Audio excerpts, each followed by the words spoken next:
रासायनिक अभिक्रियाओं के लक्षण, कि रासायनिक अभिक्रिया वास्तव में कौन कौन से गुण हैं या कौन कौन से लक्षण हैं जिन्हें दर्शाती है और क्या क्या ये लक्षण होते हैं, आइए देखते हैं। तो आपके सामने देखिए, सबसे पहले लिखा हुआ है कि जब कोई रासायनिक अभिक्रिया होती है तो उस रासायनिक अभिक्रिया के संपन्न होने के साथ साथ उसमें कोई ना कोई गैस का निर्माण हो जाता है। जरूरी नहीं है कि समस्त रासायनिक अभिक्रियाएं गैस का निर्माण करें, गैस का विकास करें या उनसे गैस उत्पादित हो, लेकिन कुछ विशेष अभिक्रियाएं होती हैं जहां गैस का निर्माण होता है। तो पहला लक्षण क्या हो गया कि रासायनिक अभिक्रियाएं गैस के विकास को या गैस के उत्पन्न होने के गुण को दर्शाती हैं।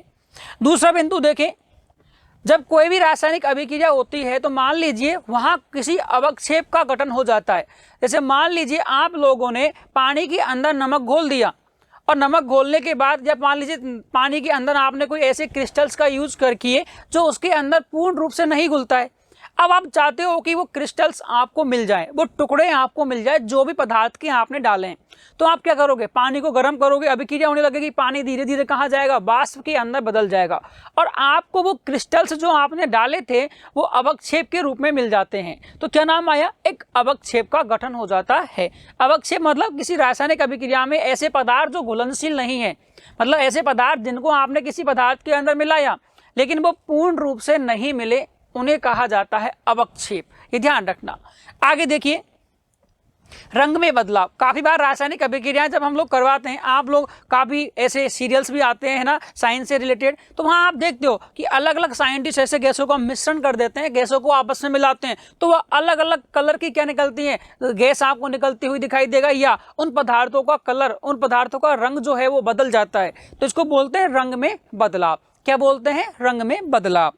अगला भाई, यदि आप किसी रासायनिक अभिक्रिया को कर रहे हो, जैसे नॉर्मली आपको मैं इसका एग्जांपल दूं, अभी ये जो हम लोग पढ़ रहे हैं तापमान में बदलाव, तो इसका सबसे बेस्ट एग्जांपल क्या है, जैसे मार्केट में आता है चूना, जो अपन पुताई करने के लिए या कहीं ना कहीं उसको घरों के अंदर रंग करने के लिए काम में लेते हैं चूना। उस चूने को जब पानी के अंदर आप डालते हो ना तो उसमें से बबल्स क्रिएट होते हैं, बबल्स उत्पन्न हो जाते हैं, इस प्रकार से बुलबुले उत्पन्न होते हैं और थोड़ी देर में वो जो पात्र होता है ना वो गर्म हो जाता है। तो कहीं ना कहीं रासायनिक अभिक्रिया के दौरान तापमान में भी क्या हुआ, परिवर्तन हुआ। कुछ पदार्थ ऐसे होते हैं जिन्हें हमें नए पदार्थ बनाने के लिए हमें ताप की आवश्यकता होती है, हमें उन्हें ताप देना पड़ता है। तो ये बात भी आपको याद रखनी है कि तापमान भी रासायनिक अभिक्रिया का एक अभिलाक्षणिक गुण होता है, एक प्रॉपर्टी होती है।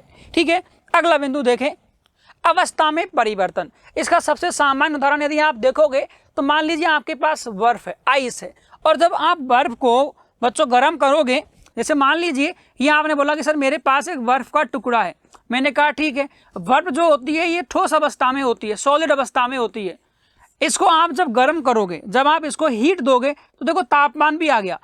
गर्म करोगे इसका मतलब आपने क्या दिया, इसको ताप दिया या ऊष्मा दी। जैसे ही आप इसको गर्म करते हो तो ये बर्फ का जो टुकड़ा है ये किसके अंदर जाएगा, आप बोलोगे सर ये आइस जो है ये पानी के अंदर या जल के अंदर परिवर्तित हो जाएगी। तो पानी कौन सी अवस्था में होता है, आप बोलोगे सर द्रव अवस्था में होता है। हमारा टॉपिक भी क्या है, अवस्था में परिवर्तन। तो देखो यहाँ जो आपका आइस था ये सॉलिड स्टेट के अंदर है, ठोस अवस्था के अंदर है, और जब आपने इसको गर्म किया, आपने इसको हीट दी, तो हीट की वजह से ये किसके अंदर बदल गया, आप बोलोगे सर ये चेंज हो जाता है पानी के अंदर। तो यहाँ अवस्थाएं क्या हो रही हैं, परिवर्तन हो रहा है। अवस्थाओं में क्या हो रहा है, परिवर्तन यहाँ आपको दिख रहा है। ठीक है, और इसको बोलते हैं हम लोग कि इनके संकेत होते हैं ये कि बर्फ किस कौन सी अवस्था में, ठोस में, और इधर पानी किस में आ गया, द्रव में। ये हम लोग आगे पढ़ेंगे। तो बच्चों ये है किसी भी रासायनिक अभिक्रिया को जो अपने उसके जो गुण होते हैं उनको हम इस प्रकार से दर्शा सकते हैं।